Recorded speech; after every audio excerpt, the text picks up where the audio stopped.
You are frying your plantain wrong. You are frying your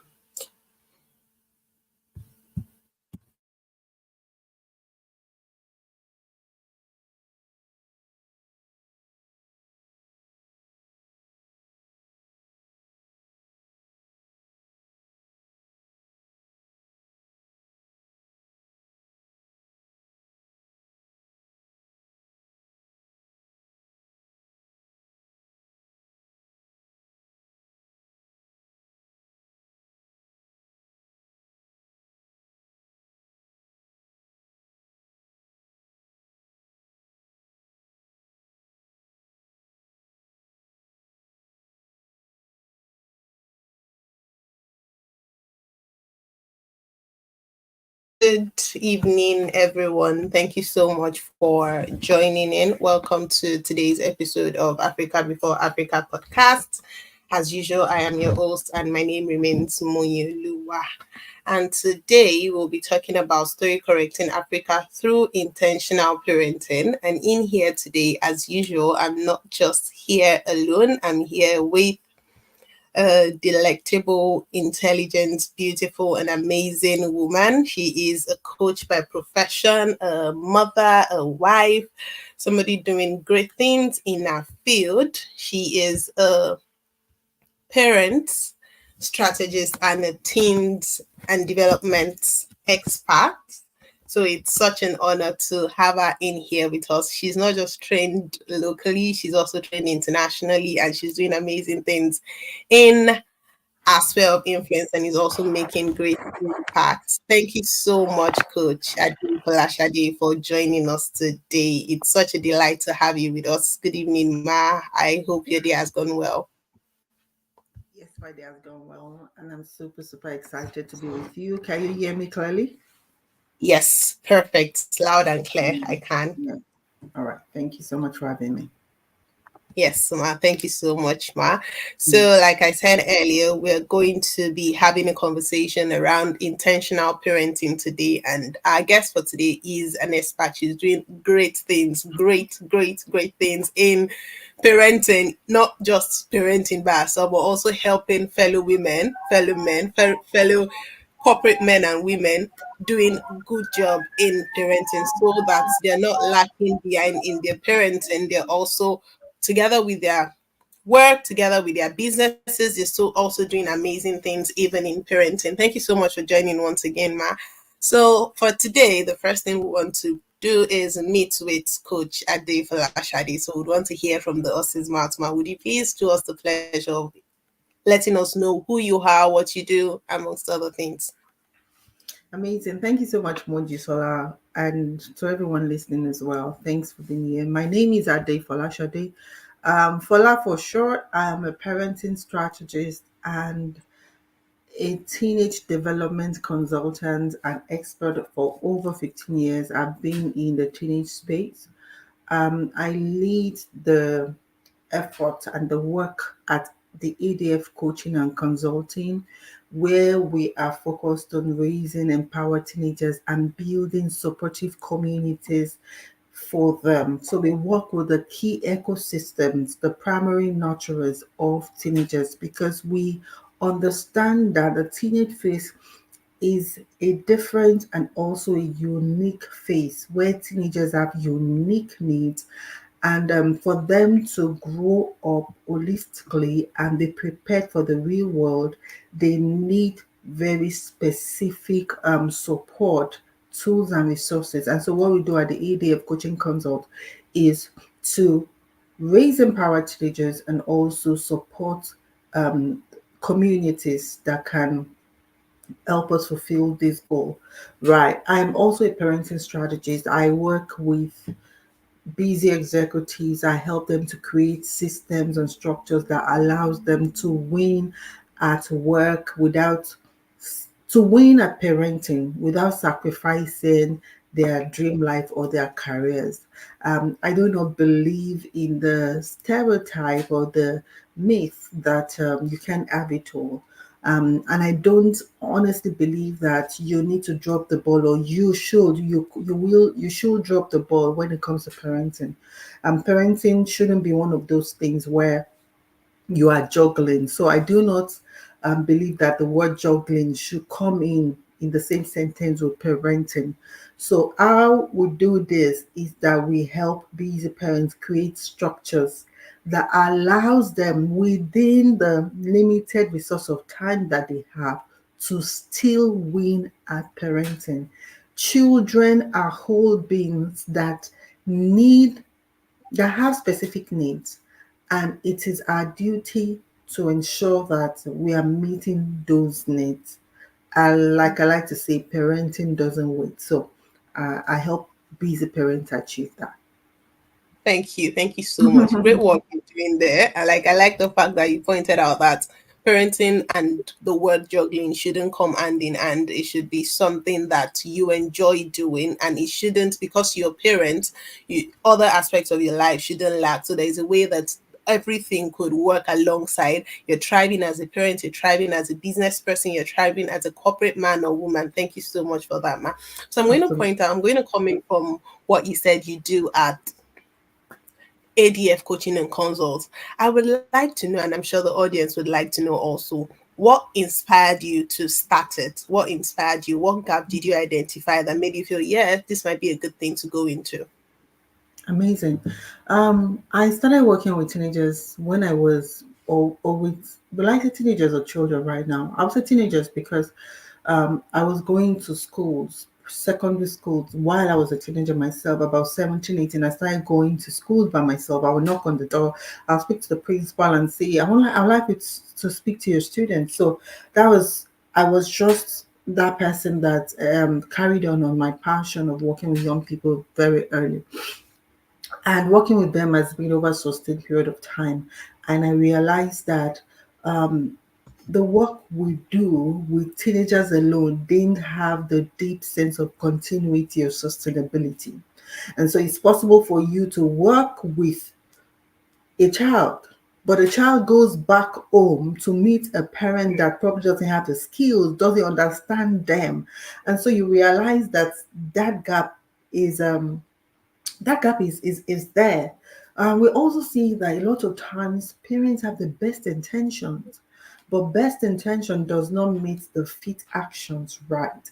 And so we realize that because of what parents don't know or what they think they know, the skills they don't have, parents are not able to support their teenagers adequately. And because as well that a lot of parents see a teenager as a child, and you are a parent, you just feel as if my 5-year-old child is still my 13-year-old child. You know when the parent says that even when you are as tall as that three, I am still your mother. Mhm. So many parents do not understand that there is a whole lot of changes that take place when a child transits to a teenager. Their needs are different, and because their needs are different, you got to transit as well.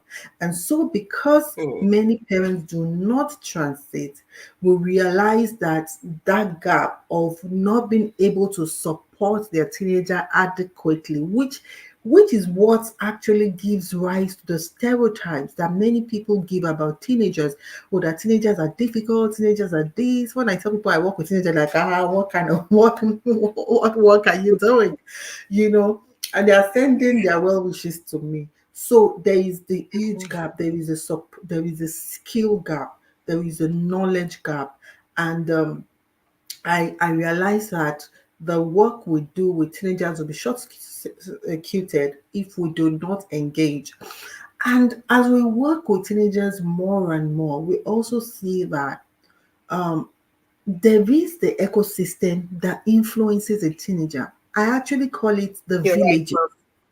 ma'am. I Right. call it the villages. There are villages that actually parent a teenager alongside the parent.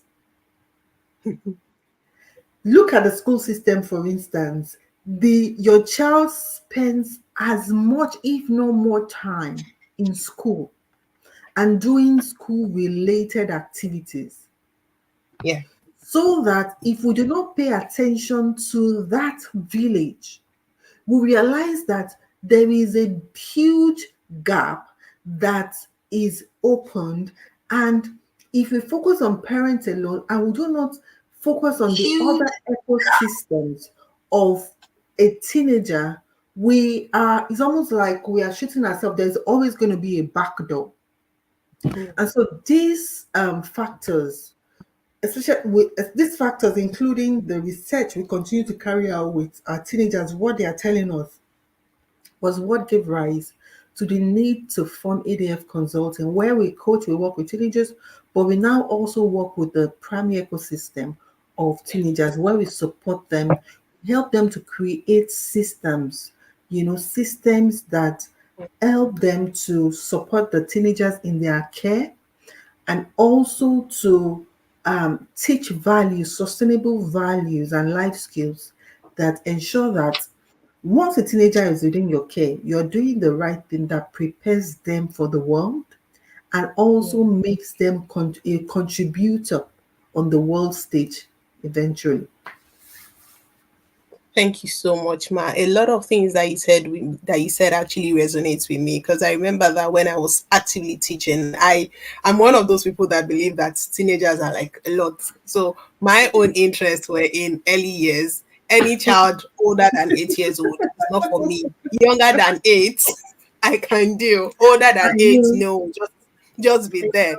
So, I and know. then even at that, even dealing with children's ages 6 to 8, I discovered that in this classroom, you tell them this thing, you're already getting them to become better at little things, at life skills, at soft skills, even at some of their motor and fine skills. And then the child leaves your classroom, goes back home. The next morning, it looks like everything you did the previous day was gone, Right, and you try right. working with the parents, and it was quite difficult. So I really love what you're doing, that you're not just working with the teenagers, because working with them without the community that works alongside with them Mhm, would not really yield results. And mhm. it's so impressive. Thank you so Amazing. much for Thank that, you. man. Thank Thank you. you so much, man. So I'm going to be talking about, so in your so far what you're doing as regards coaching the parents, giving them the necessary skills, because I believe indeed parenting is a skill that needs to be learned. Is not, yes, of course, it's God Inborn. given, but it needs to be refined. It needs to be refined. Another thing you said that resonates with me is the fact that the parents are, I'm not yet a parent, the parents are meant to grow alongside with the kids. So it's not like the child is already 15 years old and you're still looking at the child like a 5-year-old boy or like a 5-year-old girl. So as long as the child is growing, his needs are changing, the mindset is changing. So even as a parent, their mindset needs to change. They need to work towards meeting the children at their point, not trying to drag the children to where I they mean, are. Thank you so yeah, much for that, ma. yeah. So I'm going to ask you that what you're doing, how is it contributing to Africa positively? How, like, what is it? How is it contributing? I strongly believe that these children, I remember that why I chose the age range that I wanted was I felt if these children are trained the right way from kids, it becomes easy for them. It's just building on the already made foundation. But if you leave them at a young age and then they get to the teenage years and you're trying to build and instill into them, I feel it's more difficult. And at the end of the day, is this children that goes into the society and they become the next set. So it's like if nothing is actively done, if no redefining, if no cognitive restructuring or training and retraining them isn't done, it looks like the society is just recycling the it's just like we're just recycling the same thing. So I want you to touch on how what you're doing is contributing and affecting Nigeria, Africa as a whole positively, because of course the kids you're working with are going outside Africa. Amazing. Parenting is like a system, an engine system, right? And that's the beauty of it. It's not just a task that parents are focused on. They're doing a lot of things. And what also makes it interesting and powerful is that it it is done over a sustained period of time, and there are very key elements that is involved in parenting. First of all is the identity that you give to a child. Second is the values that you give to a child. Third is the modeling, the example, the direction that you give to a child. So you see that parenting is something systemic. Um, a key part of parenting is also when I talk about identity, is also and values, is the cultural values that we pass on to our kids. It is where legacy, it is where the cycle is sustained. It is what you put into a child, and all of a sudden it becomes a seed that gives birth to another. So there is something generational, sustaining, so something systemic, and also continuity that is attached to parenting. And that is why it becomes, oh my goodness, sorry. That's that, no problem. That is why it becomes extremely important, and how is an aspect of the society that affects a nation as a whole. And that is why there is the need to pay attention to it. So if we have cultural values, if we have, and that is something that is very interesting about location. Yeah. Sometimes you see that an Igbo family raises their children with certain values, right? When you see an Igbo child, okay, this is an Igbo child. When you see a Yoruba child, oh, this is an Yoruba, child. When you see an outsider, because of certain values, even from the way they look, the habits, the behavior, certain things that they do, and also the belief system. Can you see how parenting is a vehicle? Is a Right. vehicle that transits, is a vehicle that connects. Yeah. So it's super powerful. And it's also the smallest unit of the That's family. key. It being the smallest unit of the family gives us the power and the advantage of oversight. So you are not a teacher that is teaching 21 people. Hopefully, you are not also a parent that has 21 children. But if you have 5 children, the idea is also that you are able to create a system that can nurture them, that has oversight. So parenting is something that we got to be intentional about, because of what happens on the other side of parenting, because of the legacy, because of the systematic, and the generational um ingrain of parenting. What makes it different? So parenting is super super crucial, and if we paid attention to it, then we are on our way shaping a child and also shaping the world. And the second thing I want to talk about parenting also is that because of the cultural values and how it's almost is the vehicle of cultural values, is also that sometimes when we do not pay attention to the stereotypes that our mindset, the stereotype attached to certain locations, whether you're in Africa, whether you're in Nigeria, if we do not pay attention to the stereotypes that are not serving us anymore, we set a trap for ourselves. One. Two, if we are also not holistic, if you are not also not global in our perspective, if you are not global, then we are also setting a trap for ourselves and trapping ourselves, because our children, the world is now a global village.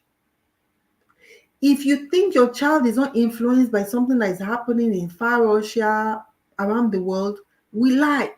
Why? Because we have the internet. Right. Apart from children going elsewhere, we also have, the world is now a global village. So there are certain things we need to pay attention to. Apart from the power that parenting has, which I said in the first instance, we need to understand the stereotypes that we are passing on.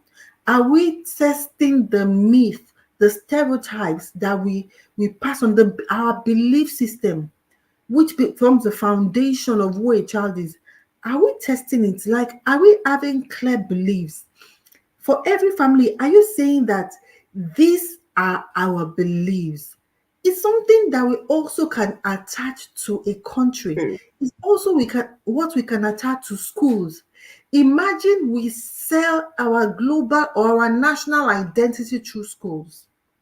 Imagine that we sell our beliefs, our goals through schools, because a school is a system just like parenting.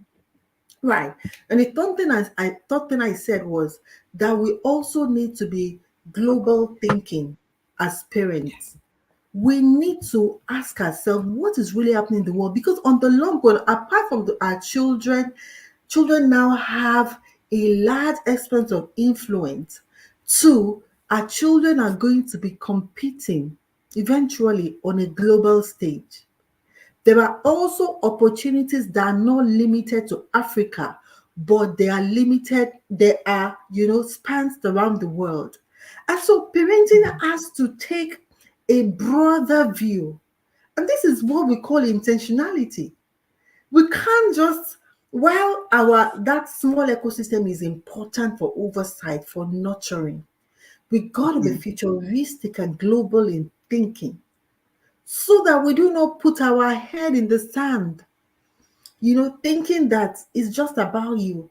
So these are perspective we need to start looking at. And as we look at this, we realize that even us as parents will become global shapers.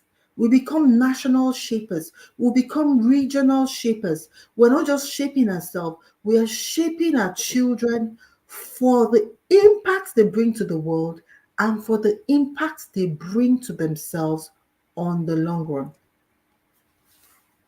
Thank you so much. Thank you so much for that, Ma. I really agree with every single thing that you've said. That aside from the cultural belief system, aside from the stereotypes, parents have to do a great job in checking, do these stereotypes, do this cultural belief, do they Are hold they so true? much value at the moment? Will it transcend to, is it something that is going to be useful? Is it useful at the current age? Is it going to be useful in the next 2, 3 years? Thank you so much for that. And I believe that if every parent is thinking in this direction, I'm sure the world is going to be a better place, because that Yeah, way, yeah, the teenagers, like you said, they are exposed to so many things beyond beyond the comprehension of the parents themselves. And yes. fine, we really can't stop them from being exposed. What we can do is be exposed ourselves, and then we're able to guide and guard them into the right path, not necessarily clipping or cutting off their wings, that don't do this, don't do that. The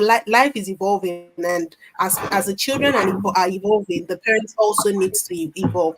So I was going to bring up, from what you've said, Ma, I was going to bring out this question, that how then, in the current age that we are in, how then can parents determine the kind of values to instill in their children, in their teenagers? How can they determine, and how can they instill these values in the right way? Because if they're still trying to go the way of like 10, 15 years ago, even 5 years ago, it might not work in this current age. Thank you, Ma.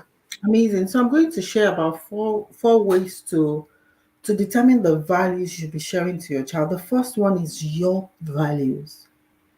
What are the core values? The core values that stem from your belief. A parent is first the foundation of a child. You are the gift to your child. And so you need to be clear about the values that have shaped you, the values that have formed you, the values that has gotten you to where you are. You got to be clear. So it's a question that a parent can ask, should ask, and it's a question that I ask parents, I engage parents when we come into coaching sessions. Do you have a system that entrenches these value, those ones that match you, your core, your core person, the core values you believe? Is there a system? Because it takes a system to teach and to entrench a value. It has to be systemic. Two, you got to identify values that suit or are fitting to the child. Because a child is unique, That's great. you need to understand who is this child and what values, or sometimes we call them skill set, are so needed for this child. So I have a son, for instance, I have two boys. My second son is very money savvy because I started teaching him about money very, very, very early, about 8, 10. I don't know if that's early, but about 8, 10. And my second son is very money savvy, while my second son is not so money savvy. He's like me. He just wants to save. See, but that second one, he wants to multiply his money. Because I know my second son, and because honestly, because that's the beauty of parenting and what makes parenting easy, because it stems from me. I could almost see him being my reflection. So his money, because his money skills weren't as good, the values or the skills I am teaching him is those that will balance off his personal profile. Right. So you need to know your child, understand the specific values that they need to thrive personally or in the world. The third value you need to um, clearly teach your child are those that are societal, that are, I'll say location based. Children eventually go into the real world, maybe is in school, and there are certain values you need to clearly identify and teach them that helps them to shine in the world. And when I say world, it's not every day your child goes from the door and you say goodbye, leaves the house through the door, they are going into the real world. That's the world. So there are societal values that helps them to engage with other people. There are societal values that help them to stand by themselves. There are those, so you need to understand what values do my child need in this current world. Right. So you also need to know what's happening in this world now. You can't not have conversation on sexuality and have a robust conversation on sexuality anymore, because the conversation of sexuality has changed from what it was 20 years ago. The internet Right, ma'am. has changed, right? The internet has changed.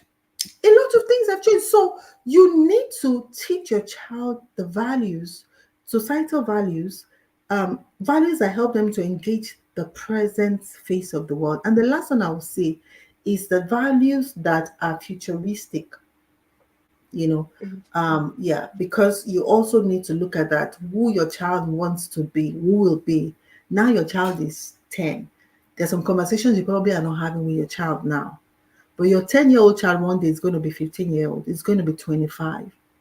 And there are certain conversation that you need to have with girls that have to do with who they will be at 25, when they get into a relationship, when they get married. There are certain conversations you need to have with a child, with a boy child, when they get into the workplace, when they get into a relationship, when they get into the world. So parents need to have this broad view. And in fact, when people come into my coaching or my program, these are what we call tailored parenting. So it has to be, it has to, first of all, it starts with who you are as a parent. What are the values that has formed me? What are my core belief system? What is my faith? What are the values attached to my faith? What are those things that by all means I want to give myself for myself to my child? You got to be clear on them. Create a system that entrenches them. Two, meet your child those values or skill set that your child needs for you. So you find some children are shy. It is not the duty of a parent to now say that's how she is. No, or that's how he is. What skill set, what tools can I give to that quiet, introverted child? Do you understand? Those values Yes, that ma'am. need super important.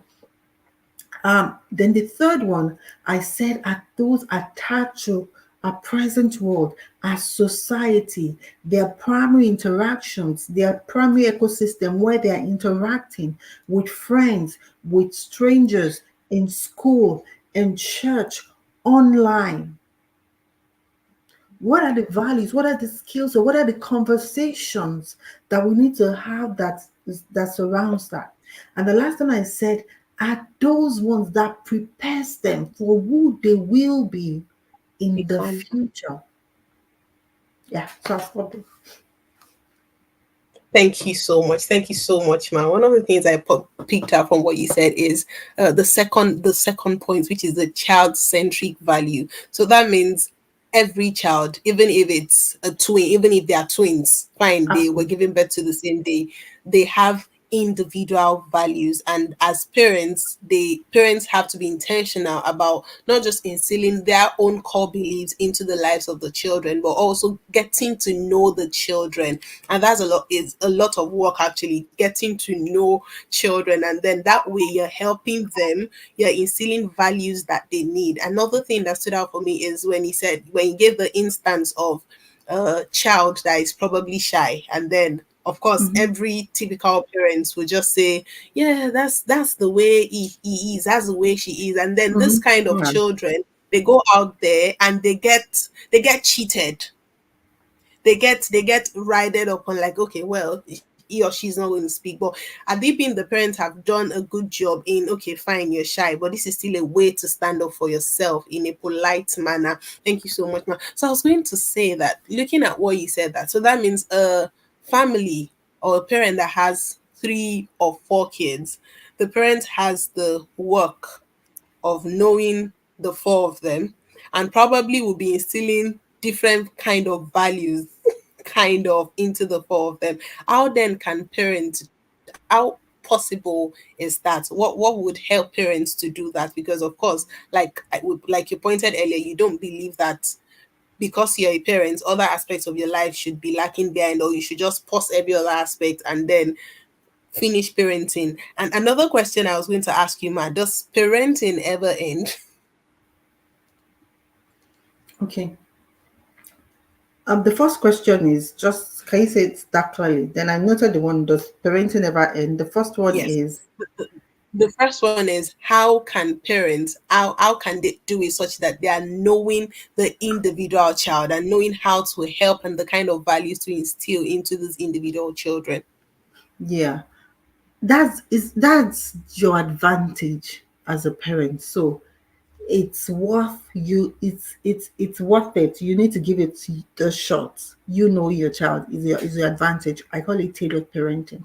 So how do you know your child? The first duty, I have a framework called the 8 phases of parenting. The first phase and the first duty of a parent is to meet your child.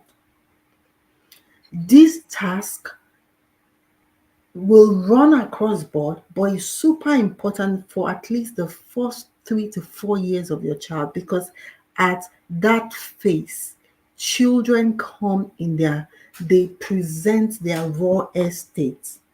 Then going further, they begin to display or present themselves dependent on the environment that we expose them to, the condition we expose them to, or the environment they find themselves. So, for instance, if the first time a child eats sushi is when it's 15, that's a new environment. So, it's probably that time you realize and just say, oh, I don't like this, or I like this, or I'm reacting to this, and all of that. But back to what I said earlier on, the first task a parent has is to meet their child. Now, a lot of parents assume the control position, where you feel as if sometimes it comes with a duty, it comes with the responsibility, where you feel as if, is my child.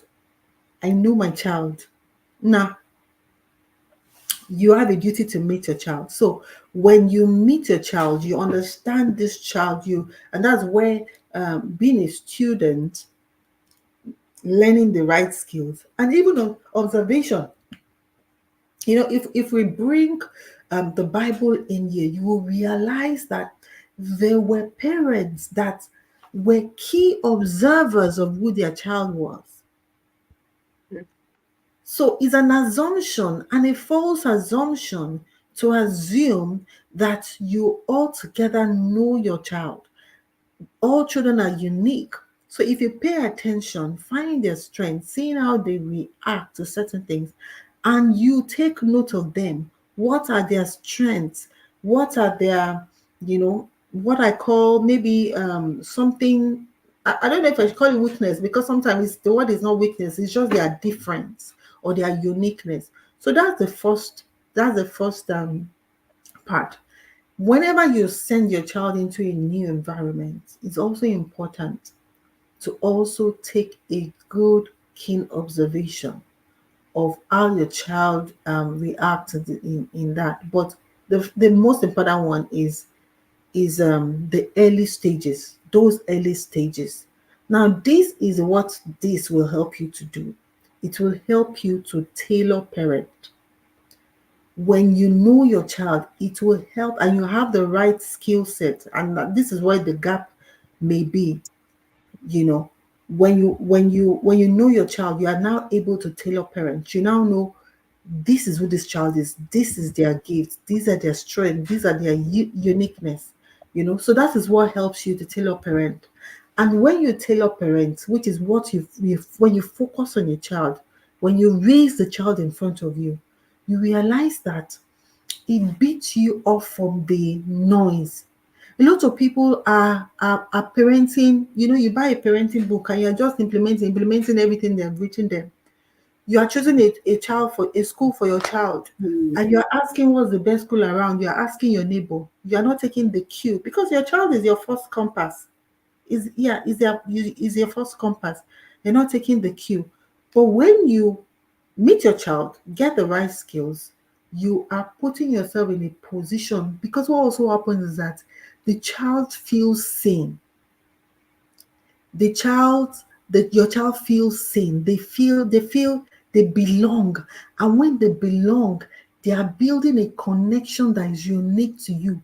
You wouldn't have a problem. You are speaking their language.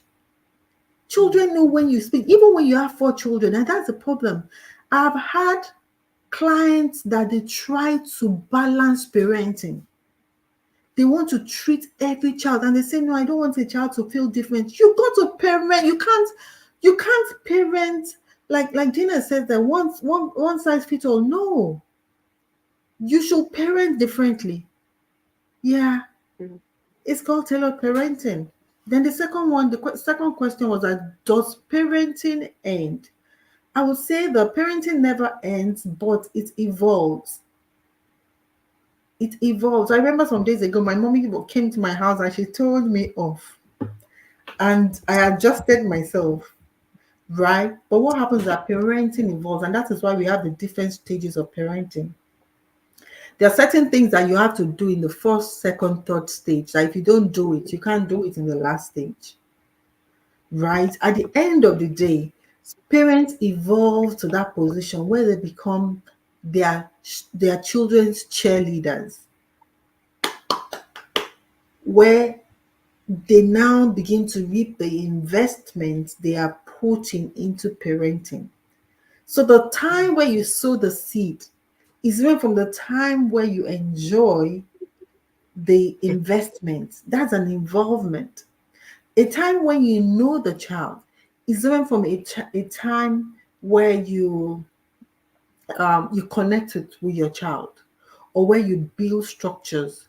And that's where we started off, where we said that a lot of parents do not transit when their children are now teenagers. They don't know how to transit. So parenting is forever. You always be the parent to your child. You will always, Right. be fitting a role, but it evolves. It evolves over time.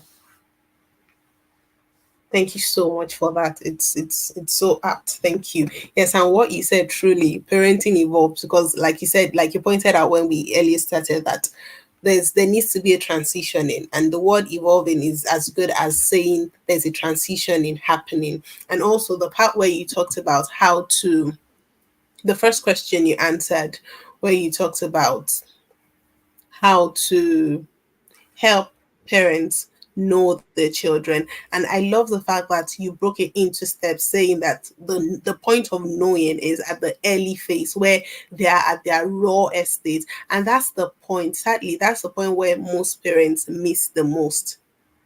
So once the children are grown, and then by then they are grown, they already have a way of pretending, and then they let you know what they want you to know. If they don't want you to, even what they want you to know, they decide the extent to which they want you to know it. If they don't want you to know it, believe me, you're not going to know anything about it. So I was going to ask that, how then parents be more intentional about knowing their kids, even at that raw estate? How can they be intentional about knowing their kids? The first stage is really to mind reset. That's the first thing. I'm telling you, it's hard. I don't know. I wouldn't say this is an African conditioning, but because we come parenting puts you in a place of responsibility, we assume that it also comes with a the power to control. And control can be positive, but it's also negative. Sometimes it colors our mindset, our perspective in a way that we feel that we are in charge. We feel that it is our responsibility to enforce. We feel that we don't even question the stereotype. We don't even question our biases. We don't really even sit and ask ourselves, do I have the right skills? So you really can imagine that sometimes parents believe that we are that powerful that I know what I'm doing. So Mm. that's why I said that sometimes we need to reset our minds. We need to deal with our fears. We need to deal with the stereotype that raised us. We need to educate ourselves. So that's the first step. If you want to, the question is how to meet a child. That's the first step. Yes. That's the first step. Then the second step is also that heart of becoming a student of your child. Becoming a student of your child and really, really taking note and not judging or building biases around what you know, what you are now finding out. I'll give you an example. I have two boys, like I said before. My first son is very compassionate, but he's not really kind. But my second son is not that compassionate, but he is super kind and hospitable. So you're wondering what's the difference? My first son doesn't really want to share what he has with you, but when he sees any situation that tugs his heart, like somebody out there that doesn't have, somebody begging, he will give everything he has at the at that instant. When he finds that somebody is in need, when he finds that mommy is in a particular situation, his perspective changes immediately. But my second son, if somebody is in need, he will query the person, why, what got you here? But he is the first person when you have a visitor that wants to make you feel comfortable. Children are so unique. Wow. When my second son was 2 years old, he picked his own clothes and it was better than mine, than what I picked for him. For a very long time, he will combine his pajamas. He never wore the same pair. He will combine his pajamas and they were spectacular. So, what this made me see is that what we find about our children, it is even a seed from knowledge. Now, this is so important. I hope I don't confuse you. What you find about your children, it is not even entire in fact, it is a seed knowledge. And so sometimes maybe that's why I come in, or where study comes in, where you are now, how can you detect or decode that seed knowledge? So I'll give you a clear example. My child that is compassionate, it is a seed from knowledge. Do you know that that compassionate nature can be a can lead me, can build a trajectory into his choice of career. That fashion Yes. sense that my child, I can see in him. Sometimes even things like playfulness. You think a child is playful before you show that child. Sometimes it is seed from information that when you pay attention to and you nurture, you realize that it blossoms into a critical direction of who the child is. I'll give you another example because this seed form information sometimes is also a an information, or it is an expression of our genes, right? You see, nature nurture is Yes. an expression of our nature part of our genes. And so sometimes you need to pay attention to that as well, the nature side. So I remember that my son at the age of 2 had a temper. If you upset him, he breathes like this. And from a very young age, I would tell him to do this. That was keen observation. Some parents go ahead to judge that child. How would you judge a child of 2 years? Do you understand what the Yeah, mindset, being a student of your child, child what it is. gives you? You are not judging that child. You don't feel you have control over that child. You are studying that child. And you are taking the information you now have of them. And you are now observing and asking yourself, how do I nurture or how do I balance what I'm getting from this child? So these tools, these things that this observation, these learnings you are getting from your child are important tools we use in our parenting classrooms. And that is why parenting has to be tailored. There is no cookie cutter approach to it. And you got to Mm. have the right information. And by God's grace, be with the right person in the room that can help you on your journey and your path. And that is why sometimes you find some parenting communities that teach, okay, maybe I shouldn't go there. Yeah. So I think I'll stop there. Thank you so much. Thank you so much, ma. That is so informative and so mind changing. The fact that you talked about mindsets and it's Yeah. so key. Like that mindset renewal is so key. And being a student of your child and a typical African parent, even as of the present world, find it really difficult to be like that control freak, like Dina said, every parent believes, yes, they are in charge. Of course, no one is arguing that they are in charge, but they need to learn what it takes to actually be in charge. Because I believe that with knowing your child, with understanding your child, it helps you to be in charge. And the child would understand that, yes, mom or dad are coming from a place of knowledge and understanding. Because truly, these children see it when parents struggle and they really make fun of their parents. Like they see it when they know mom is just she doesn't understand. She's just stressing out. And Yeah, I would get easy into trouble. Yeah, we get into trouble when our children make those excuses for us or when they have this mindset. If a child feels my mom is struggling, the chances that they won't come to meet you are high. If your child makes an excuse that my mom is busy, the chances that they won't come to meet you, they're high.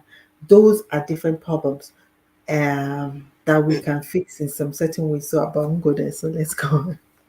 Co-parenting is all my right, partner. thank you. So during the course of our conversation earlier, Jefter asked a question. He said, "How do I handle co-parenting if my partner and I have different parenting styles?" Mm. My approach to this has always been first mindset. A lot of time we feel as if our own parenting style is the best. Who says? Who says? So I always come from the angle of leveraging, changing perspective one, two, leveraging each other's strength. When you come into the room with the mindset and the energy of I want to leverage your strength. The the chances that your partner reciprocates that good energy is high. Do you understand? Now it Yes, ma'am. becomes the starting point to have a conversation, to share notes, to say, you know what, you can do this and you can do that. Another thing that helps with co-parenting, especially depending on the ages of the child, is that at some point in time, the child themselves, you need to teach the values that helps the child build their own perspective and almost parent themselves, if you get what I mean. Like, you need to teach the child the values to become by themselves, such that they do not have to necessarily be the victim of a parent. You don't have to be the one to do that. There are systems you expose your child to that trains, that parent your child in a way that they instill a new system in a child, they instill the values in your child such that your child can make informed decisions. So there are approaches to these things, and the approach is not to fight.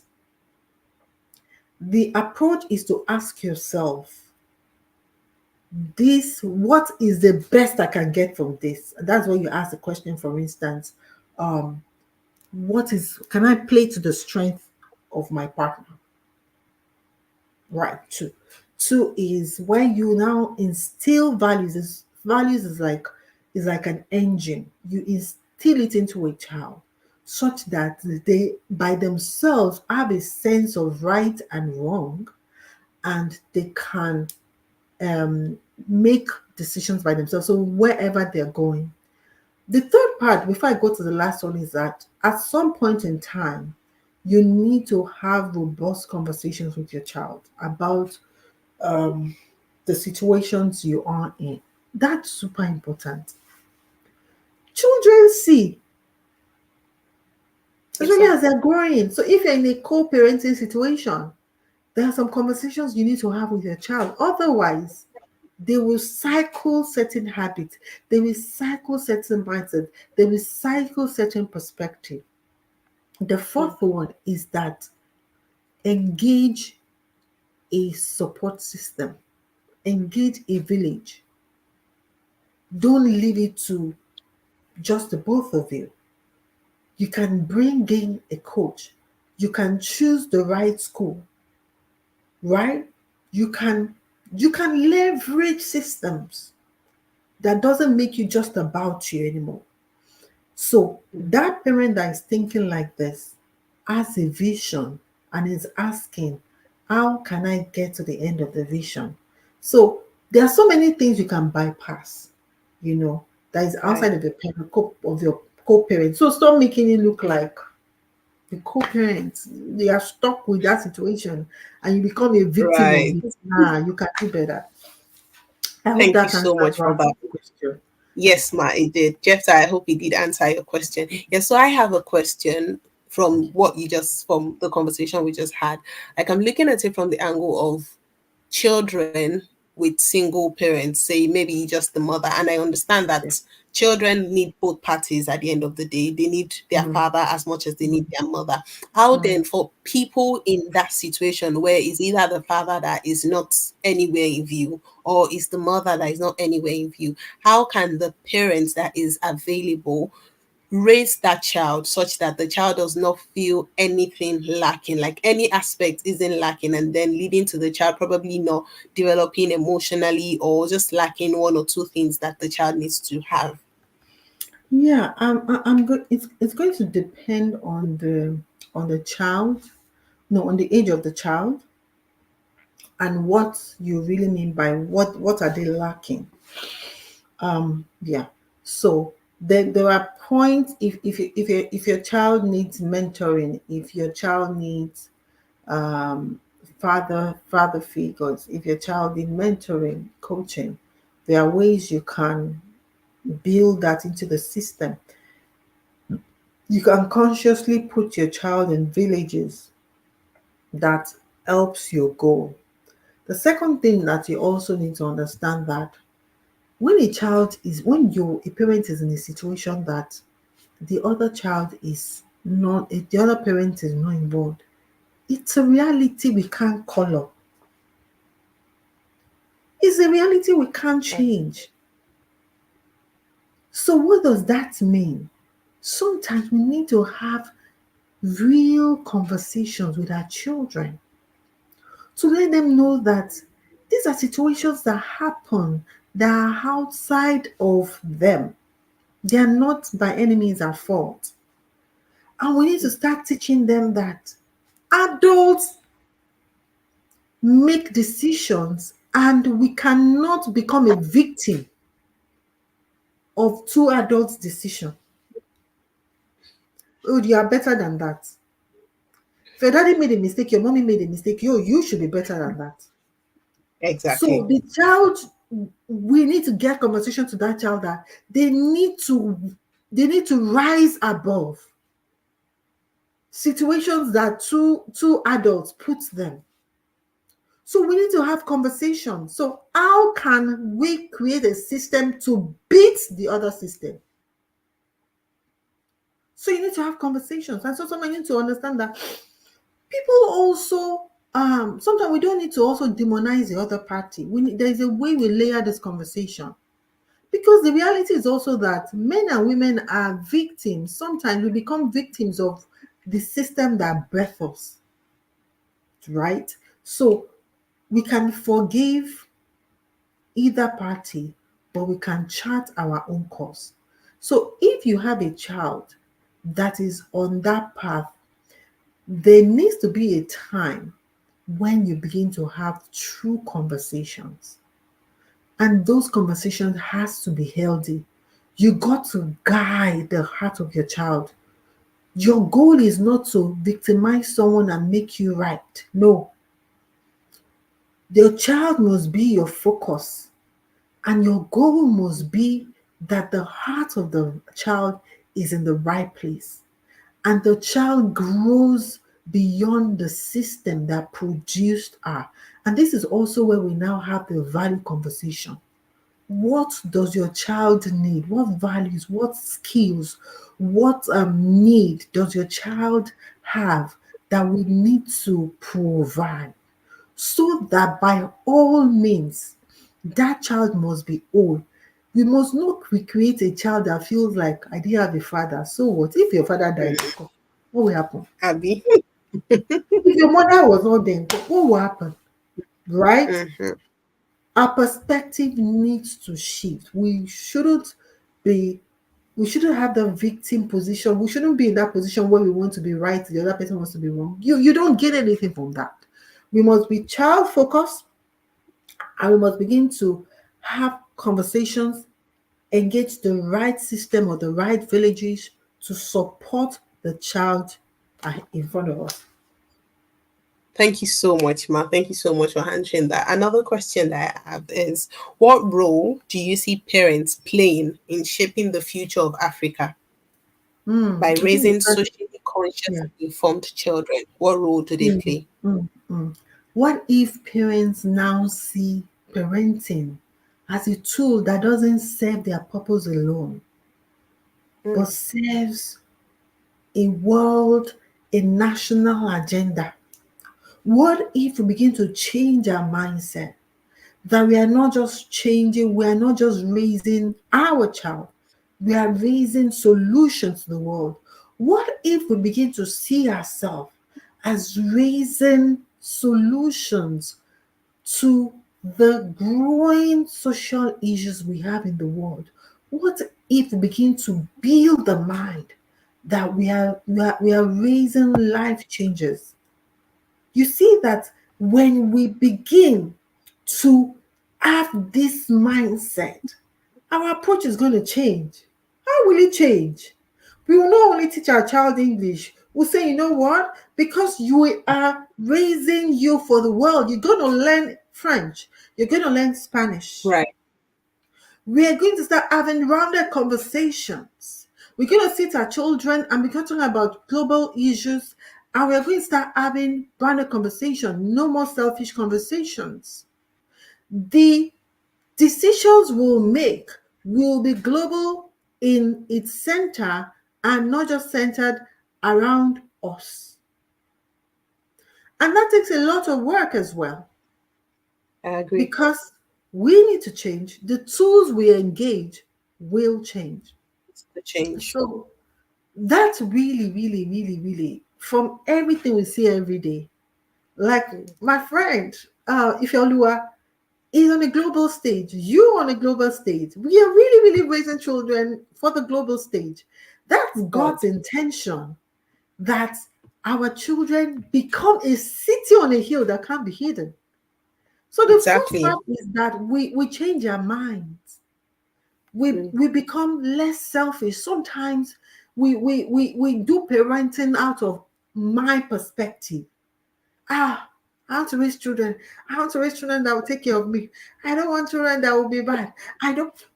What if we change our mind? That will give me peace of We will mind. change our approach. We will change the system, the tools we are using. And honestly, this is a great conversation that we should have, because it's a God agenda.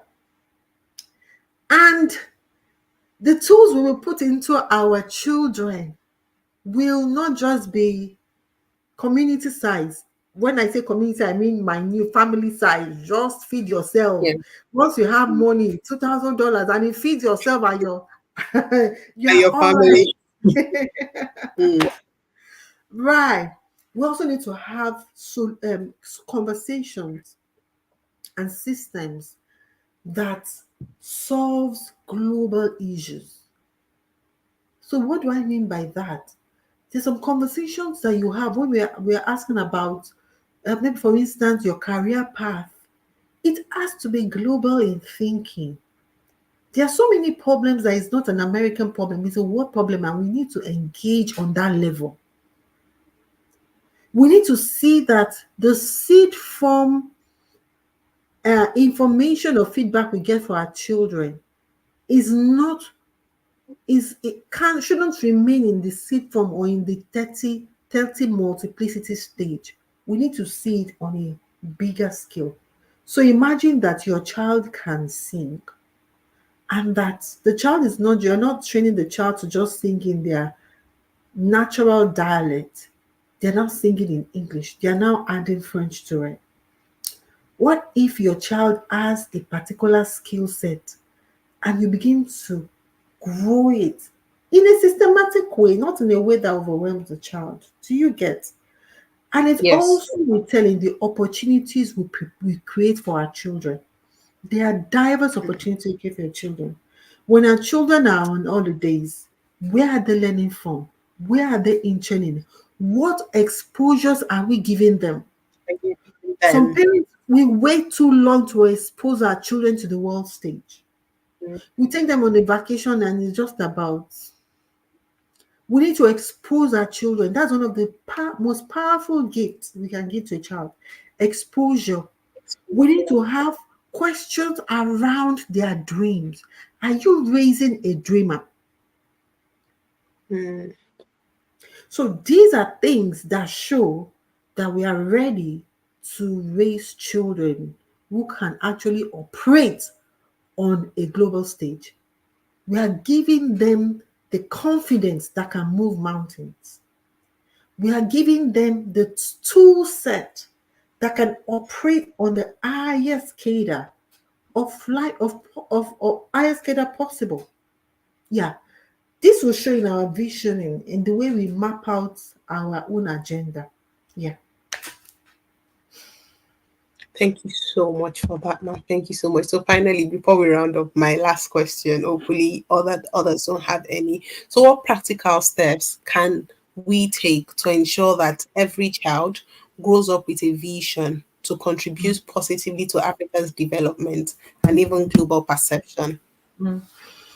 Amazing. How the practical step is, first of all, you need to give your child the power and the gift of self-awareness.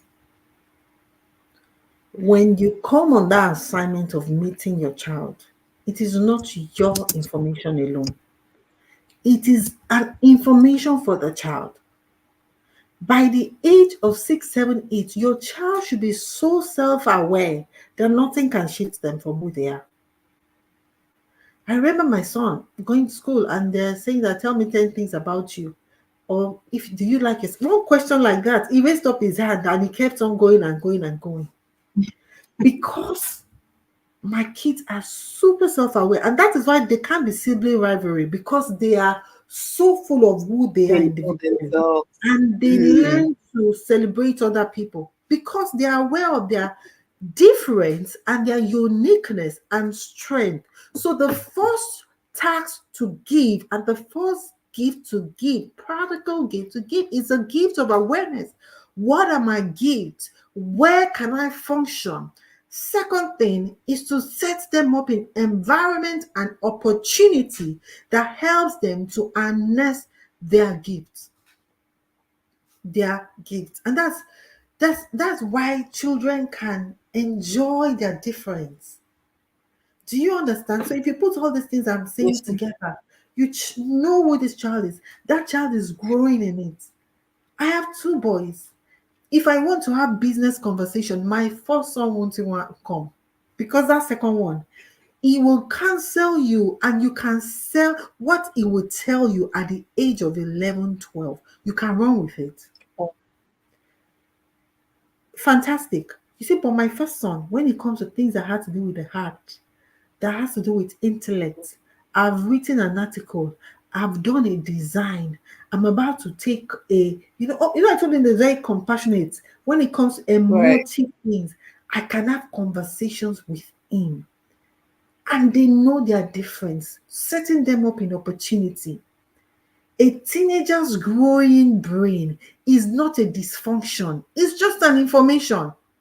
Teenagers can do so many things. They can flaunt you. Trust me. If you find a teenager that have grown in the right system, you give them work to do. So, global shapers, the gift of awareness, opportunity, the right values. Values are powerful. It's what makes you different, what makes you unique. Then you also have to understand the gifts, the skills that they need, and put them up in the right opportunity. They need their voice. Self-awareness go with self-advocacy. You have to give your child the power of the voice. You have to create environment that's safe, where our children can talk, where they can laugh, where they can make mistakes, where they can ask questions. This question you've asked me, it is a core parenting question. These are things we do layer by layer that eventually set our children up to the world stage, and they are unafraid because they have spent 16 years of their lives with their parents harnessing this skill set. Right. Thank you so much, ma. Thank you so much, ma. The one that stood out for me is that self-awareness, helping the children to know themselves. And when they know themselves, they are confident in themselves. And also the second part of, as a parent, playing to individual child's strength. Because definitely, like you said, that's going to help with sibling rivalry, seeing one sibling as the other. Because imagine if, for instance, your boys don't know themselves, one would feel when you're speaking with your second child about business, mom is not spending time with me, she's spending time with my brother. Meanwhile, but because they understand themselves, they know what they're good at. They're not even making a fuss over it anyway. When you're speaking with the one that loves anything business oriented, the one that is just not interested is not feeling any bad or any bother. Thank you so much, Ma. And this will be the end of our podcast today. We've had an amazing time with you. You've shared really amazing, insightful, knowledgeable content that everybody here and everyone that would watch this recording would definitely pick one or two things to run with. Thank you so much for your time. Thank you so much for gracing our episode with your knowledge, Ma. Thank you so much. We're more than delighted to have you. Do have a pleasant evening, Ma. I know. You Thank you too. so much. Yes, Ma. Thank you so much, everyone, for joining. For those that would, yes, bye, Ma. Have a good day. Yeah. Thank you so much, everyone, for joining. Till next time when we meet again on a Friday by 6 p.m., I remain your delectable host, Muyolua. Have a pleasant evening and a pleasant weekend. Bye.